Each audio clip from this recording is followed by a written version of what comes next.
It's the middle of October 2025, and wow, is the United States at a pivotal moment. I mean, we're talking about a government shutdown, a pretty radical new economic plan, and a huge Supreme Court case all hitting at the same time. So in this explainer, we're going to break down what's actually happening and what it could all mean for the country's future. So, the very first sign that something is up, you go to the Treasury Department's website, and right there is a big banner that says government shutdown. And listen, this isn't just some bureaucratic headache. It's really a powerful symbol of the deep, deep political divide that is just gridlocking Washington and creating some serious challenges for the new administration right out of the gate. But, this new administration isn't exactly letting a shutdown get in its way.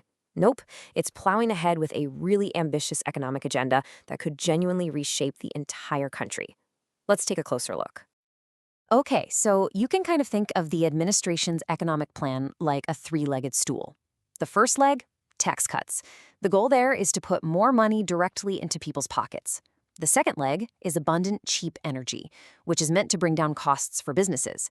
And that third leg is deregulation, basically cutting through a whole lot of red tape.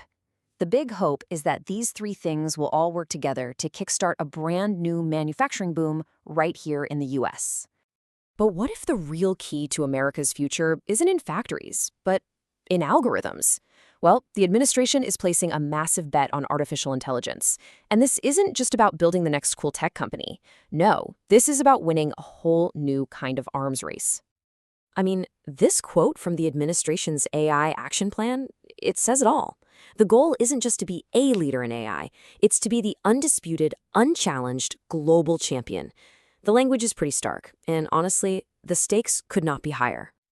So, this plan for AI dominance really breaks down into three parts. First, innovate faster than anybody else on the planet. Second, build a bigger, better AI infrastructure right here at home. We're talking more data centers, more computer chips, a stronger power grid, the whole shebang.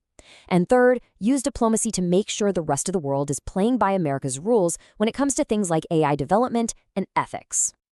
A huge part of this plan is really just to get the government out of the way.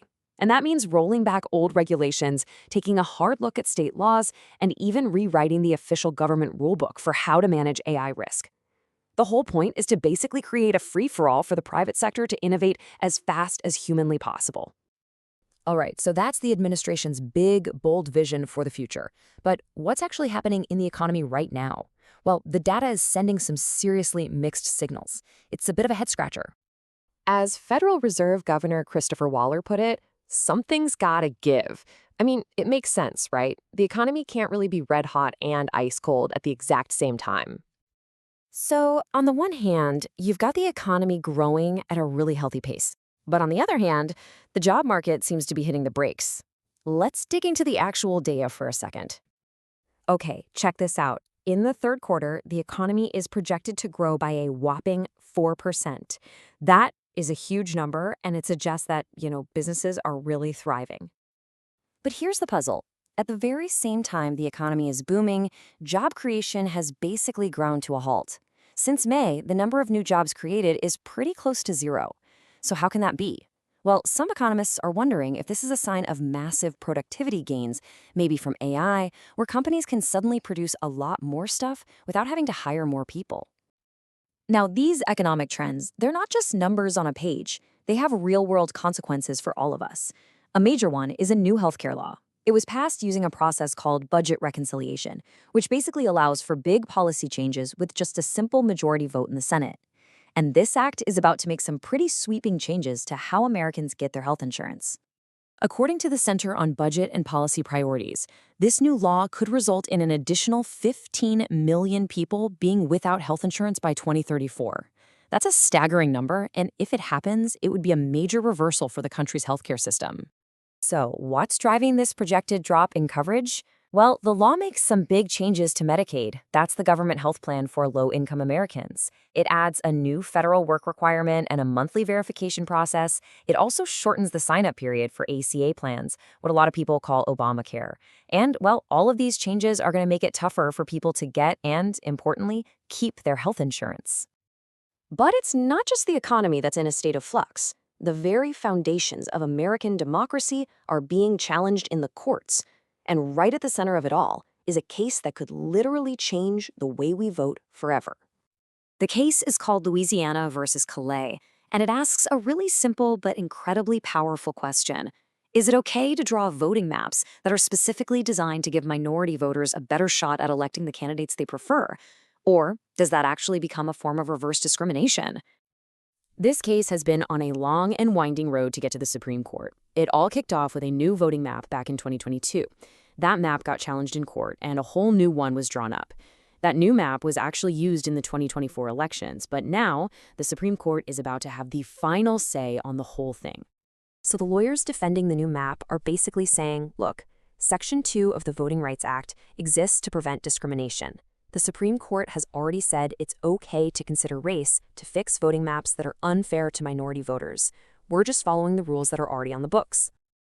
But the other side is making a much, much bigger argument. They're saying that if the Voting Rights Act requires the government to use race when drawing voting maps, then the law itself is unconstitutional. If they win this argument, it could be a total game changer for voting rights in America. Okay, so that's what's happening here at home. But what about the rest of the world? Well, the America First agenda is also making some serious waves on the international stage. First up, some pretty significant news out of the Middle East. At a peace summit in Egypt, a deal was struck to release the final Israeli hostages held by Hamas, the group that governs Gaza. The deal also kicks off a plan to rebuild the territory, which has just been devastated by years and years of conflict. Meanwhile, the war in Ukraine is still raging.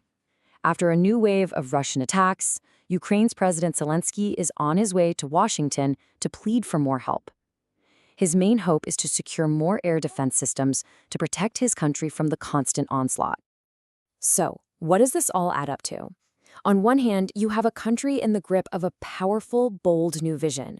But on the other, it's a country that's also deeply, deeply divided. Will this ambitious agenda lead to a new era of prosperity and strength? Or will all these deep divisions at home just pull the country apart? I guess only time will tell.